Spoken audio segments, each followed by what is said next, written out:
Hello and welcome to the Digital Insight, the technology and supply chain podcast that delivers valuable C-level perspective into the core issues surrounding business transformation and digital disruption. Each episode will bring you the most inspiring executive insights from those leading transformation strategies within the world's biggest and best-known companies. The Digital Insight. Disrupt, transform, evolve. Welcome to the Digital Insight, the official podcast series for CPO Strategy and Interface magazines.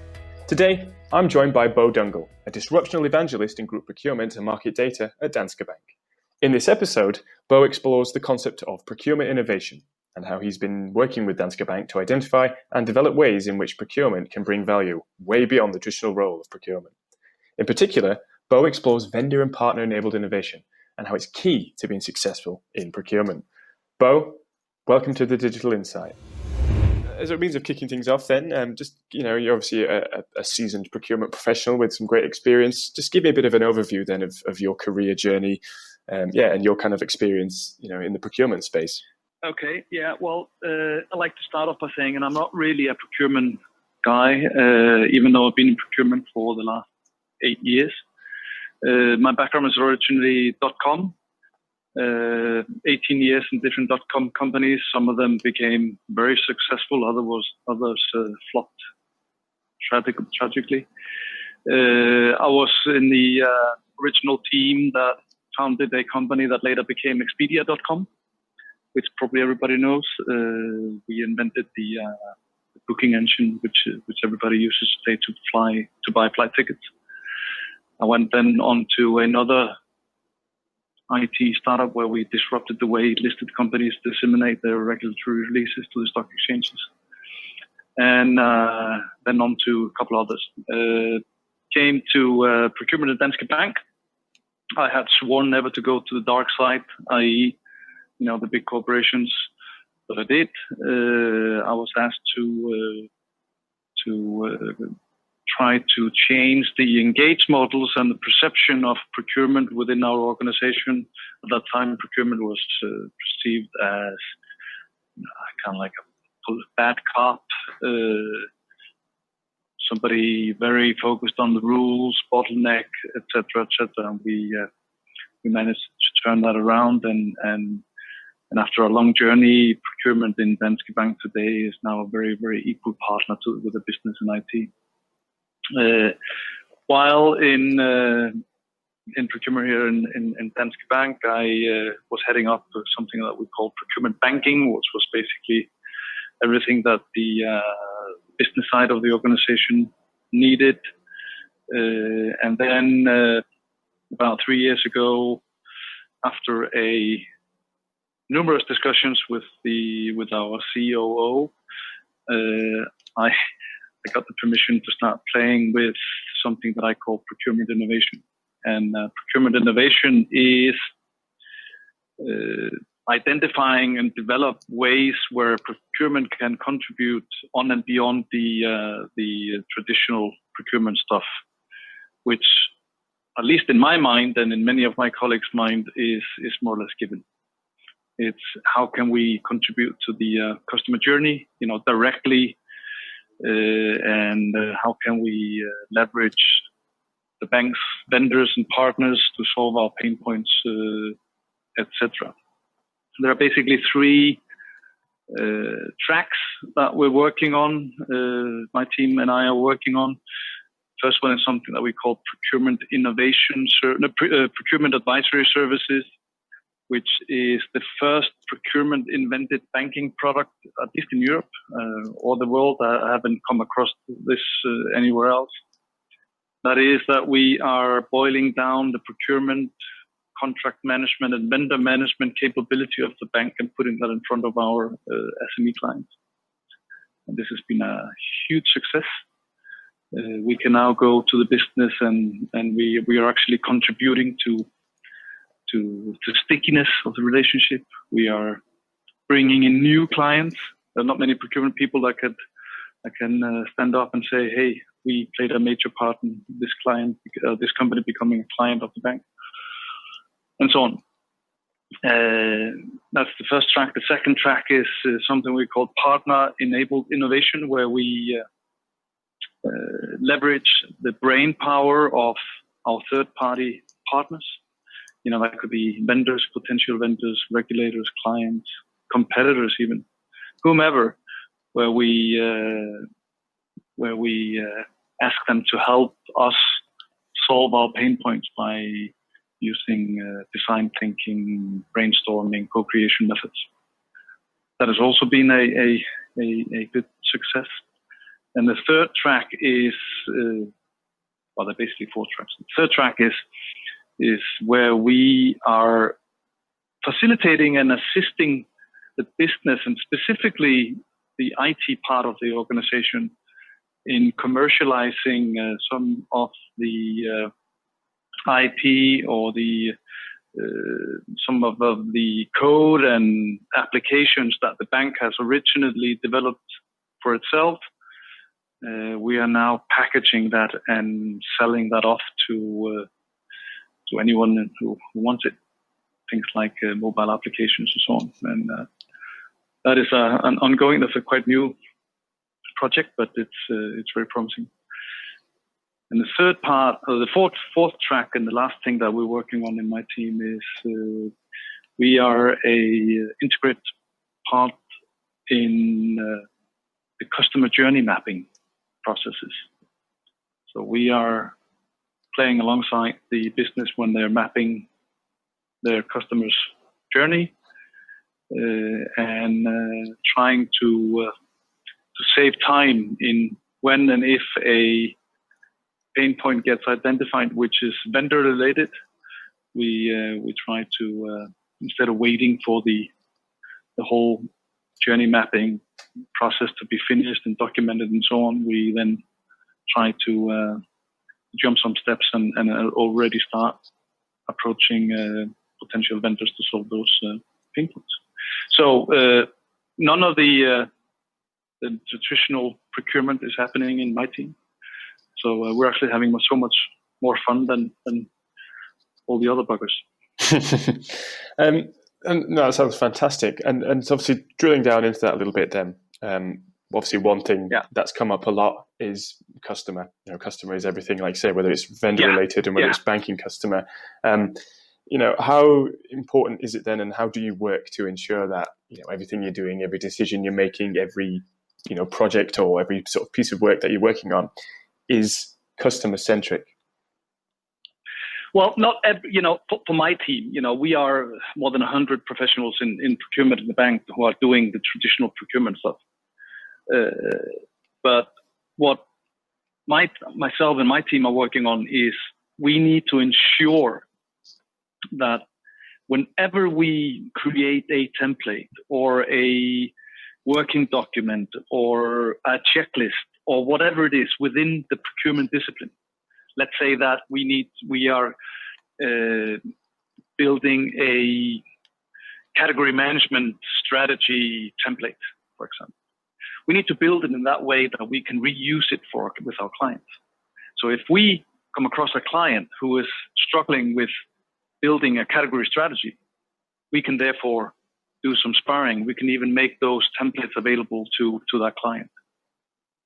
So it's making the discipline of procurement available to our clients. And we have lots of clients that are really good at procurement themselves. And sometimes they are looking to kind of get some sort of a confirmation in what they're doing is okay, by through dialogue or comparing methods or whatever. And on the other hand, we have lots and lots of clients where there's no procurement discipline or capability available within the house. So by pushing them gently, only a few steps forwards, we can make a huge difference. I can give you an example. A fairly large partner-owned company, kind of like a consulting company in Denmark. This company is doing really, really well. So whenever they need something, they just buy it. It's not really an issue. They believe themselves, or they believed themselves before we started talking to them, that they were doing, they were getting okay prices and okay terms and conditions and so on. But anyway, the relationship manager within corporate banking invited us for a meeting. We started asking questions, how are you buying stuff, and do you have any policies and so on, and what's your biggest spend category? And they basically told us, we're not in control of anything, but it's not really an issue. So we suggested them that maybe they should implement a procurement policy. Oh yeah, that's a great idea. We've thought about it, but never had time to sit down and make one. And we go, okay, we have several versions. You can just get ours, copy paste, replace our name with yours. Oh, great, beautiful. What's your biggest spend category? That's travel. We travel all over the world and so on and so on. Okay, can you tell me a little about how you buy travel? Well, it's usually somebody's PA that books it and goes on the internet and finds flight, hotel, and so on. And we could quickly see that this is something that was not very, and they were even buying it a day before traveling. So we suggested them that they would implement a travel policy. We suggested them that they would implement or enter into some sort of a cooperation with a travel agent that has a online booking machine website where you could apply your travel policy on top on, one invoice a month. You would get documentation. You would be able to enforce your travel policy, etc., etc.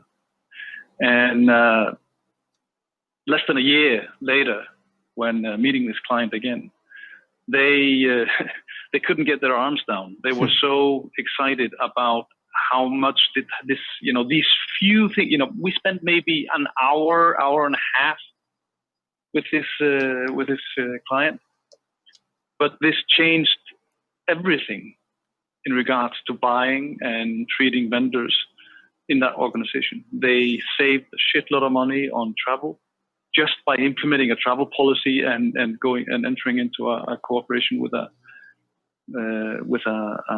travel agent, etc., etc. And to be the facilitator of such an increase in customer satisfaction is worth gold.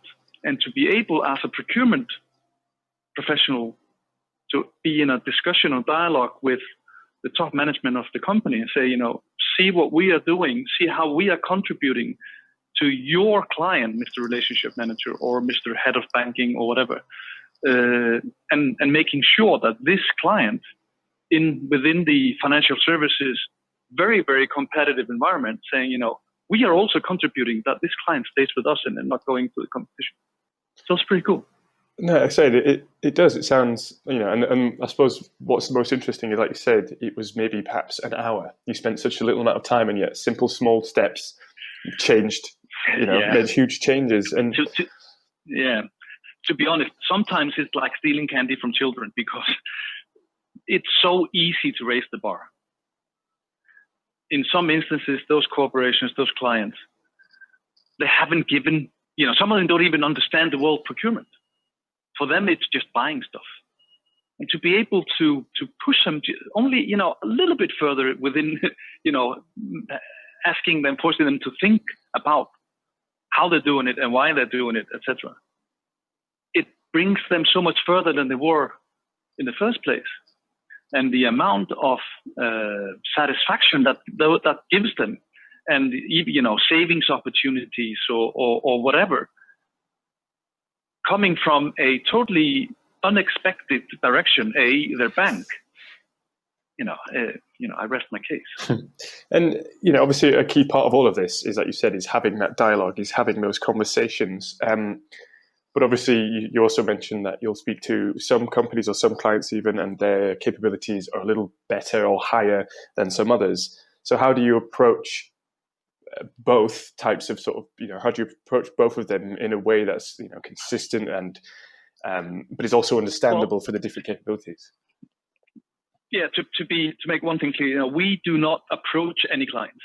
It is the relationship manager. It is the relationship owner within the business who brings this up with the client and tells them, we have this opportunity for you to enter in some sort of a procurement, vendor management, contract management dialogue with us.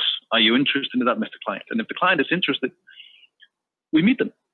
And sometimes it's over the phone. Sometimes it's a physical meeting.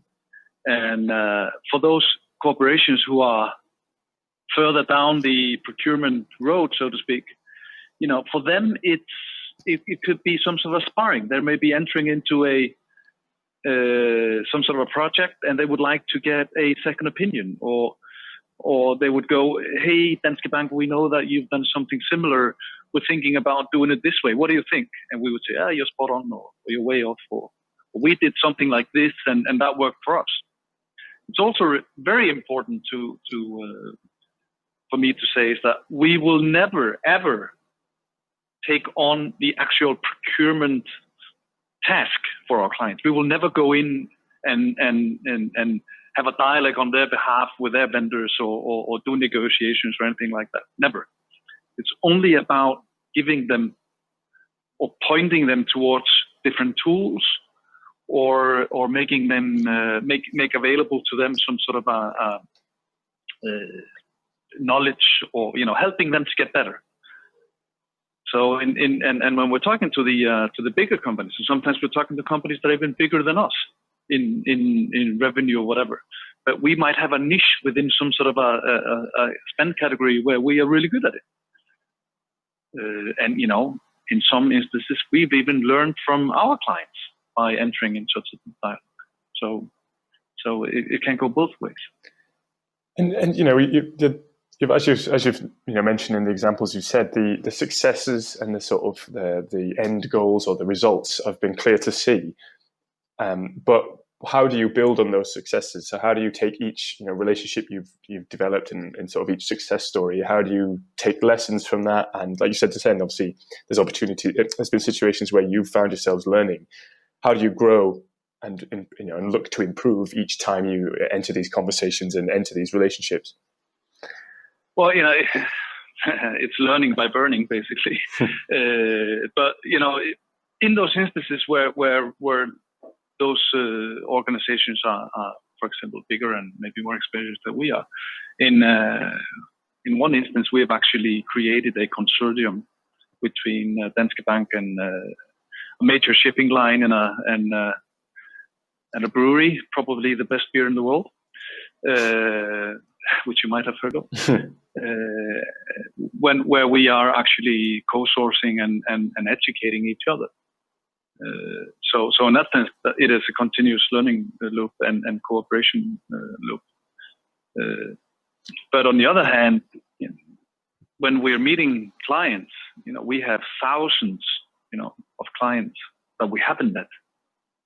And for those clients that we have met, there are some similarities, but they're very, very different. What might be interesting to one client is not interesting to another client, and so on. So in a sense, and one thing to remember that, and it's very important in this sense, is that you cannot put the old school traditional procurement professional in front of those clients because they can't handle it. You need to have somebody that has a completely and a different mindset. And, if you Google a procurement dude on Google and the picture comes up of this guy who's been in procurement forever, that's not going to work. Because when we started this, and we asked our procurement people, say, we had somebody maybe in a travel category, say, we would like you to have a dialogue with this client. They shat their pants. They say, I can't go out and speak to the client. I've never done that before, and so on, so on, so on. So that's a journey as well. We need to learn as well, and we need to, and that's also, I have some strong opinions myself on how a procurement talent should look like and what they should be able to do. So you need to have somebody which is very much more listening kind of account consulting kind of type than the number crunching procurement guy that we used to have. And, based on your experience, makes sense. no, absolutely. And it's something that I obviously this is a slightly different context, but it's something that I'm hearing more and more about, this kind of the changing expectations of what really makes a procurement professional, or even the idea of procurement. And, you said yourself that you didn't start out as a traditional procurement. You kind of, it became part of your role, and it's a different type of procurement discipline. How much of that do you see happening more and more? So, you said that the procurement professionals now need to change. Absolutely. We when we are hiring and looking towards to new talent and new people in procurement, and I have a very strong feeling about this, and I have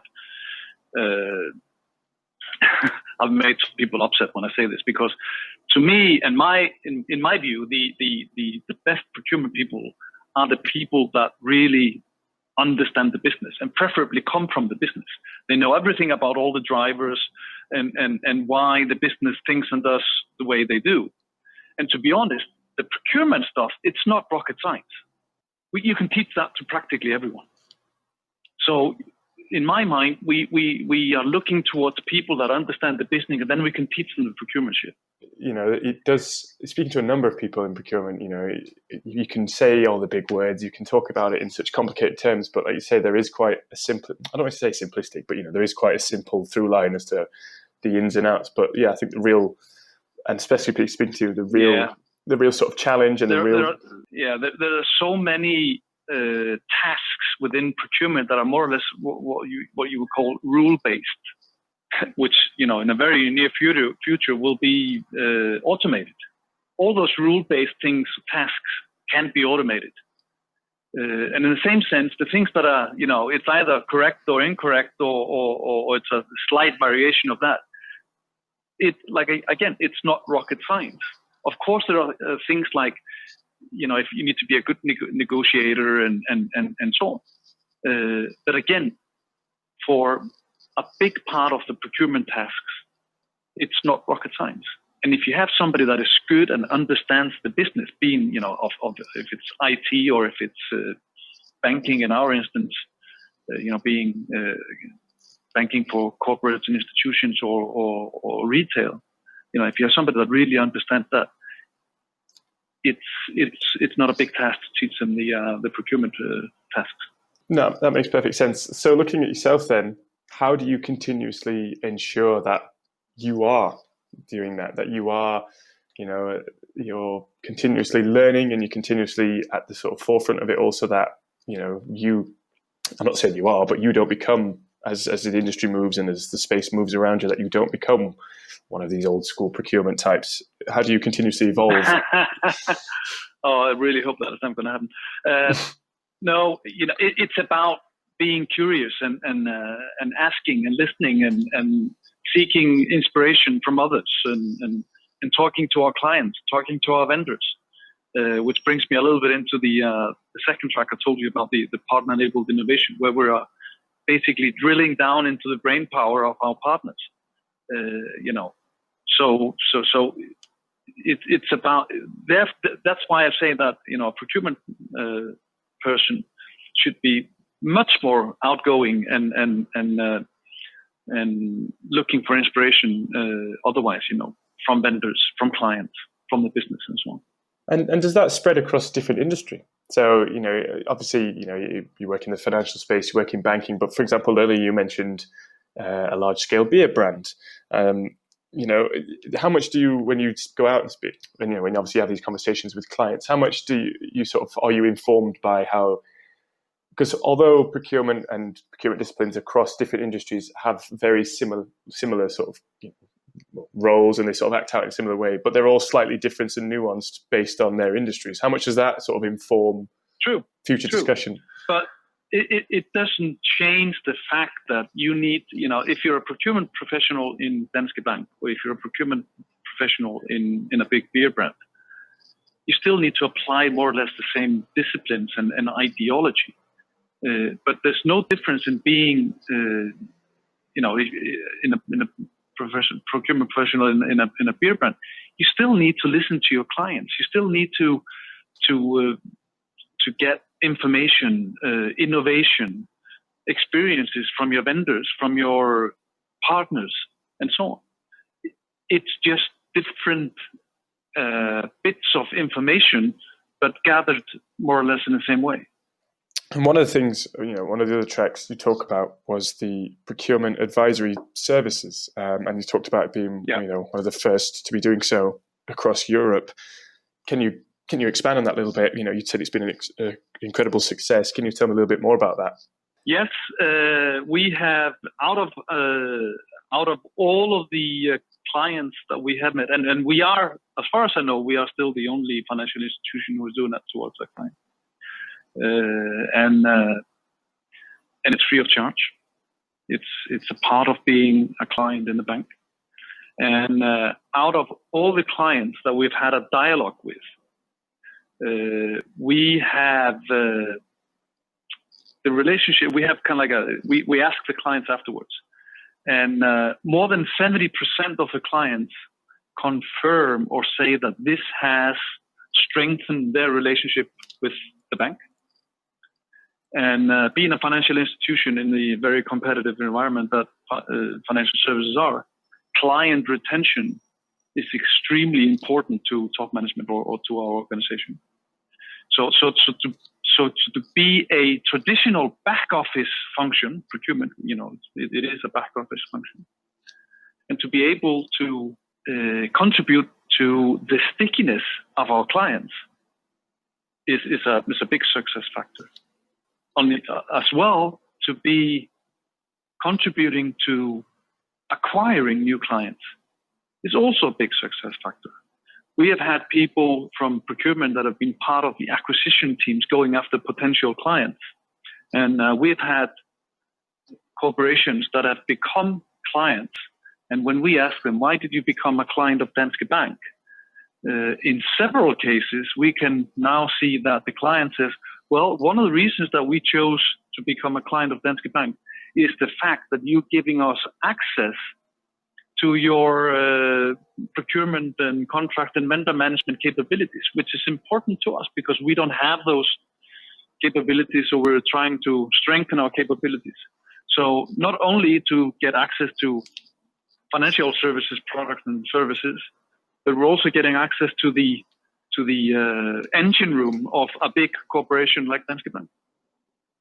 So these are the sort of say the KPIs that we are working on together with the business.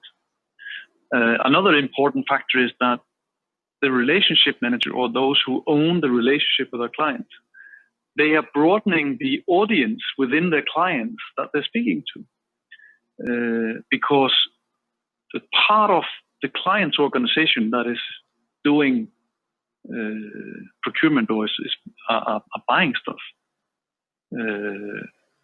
is not the same audience that they usually speak to. So in that sense, it brings them deeper into the client's organization and gives them a better understanding on their client's business.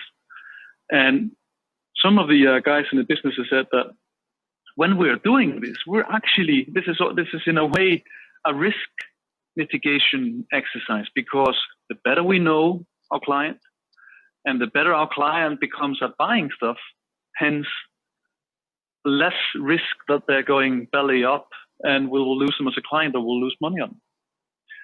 So and I can go on and on, but these are some of the stuff that defines the success in this work. And obviously you can't predict the future. And obviously, you work in a space where you look a lot at analytics and you look a lot at trends, and obviously having these conversations help you get a picture of where, the procurement space is heading.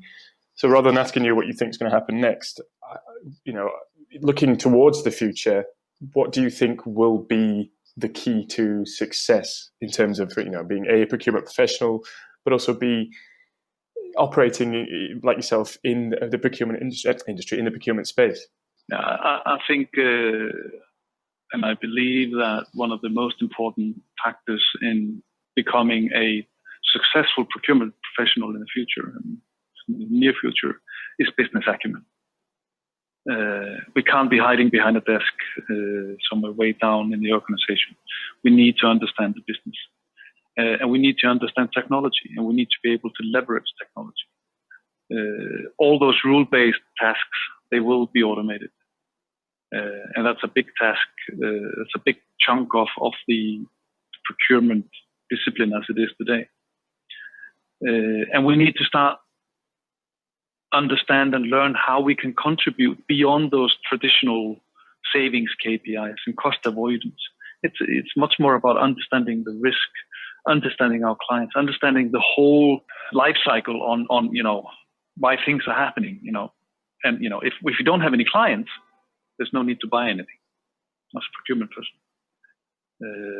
So we need procurement will become a much more integrated part of the business, and it will be much more about making it easy for the business to buy, to mitigate risk, etc. So this cost savings and cost avoidance KPIs are going to disappear, or it's going to be a given. It's not going to be as a big focus as it is today. If we have the time, I would like to tell you a little bit about our partner-enabled innovation process or ideology, and because if you look at the traditional way organizations are buying things, being solutions, systems, or whatever, we tend as an organization, the organization has some sort of a pain point or a need or something. We tend as an organization to define the solution to that pain point ourselves. I.e., this is what we need, or this is what, for example, in our industry, this is what the regulator has said that we have to do or be able to do. And to be able to do that, we need to buy this thingy, or we need to build this thingy.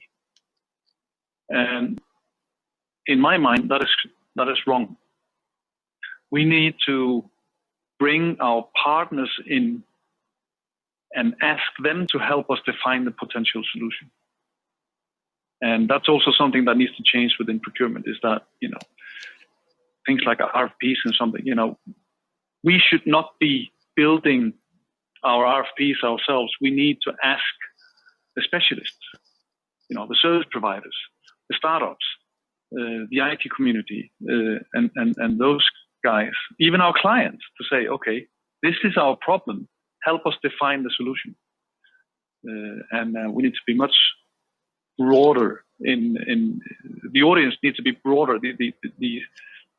The solution definition audience needs to be broader than just ourselves, because we can only base or build our solution to the problem based on our own knowledge and our own experience. There are so many people out there and organizations who know much more about all sorts of stuff than we do ourselves. That's also something that is going to change. Thank you for listening to the Digital Insight Podcast in association with theinterface.net and cpostrategy.com. The Digital Insight is brought to you by B2E Media Limited. We hope you enjoyed this episode. Please remember to subscribe, rate, and review, and don't forget to check out our podcast archive at www.b2e-media.com/podcast.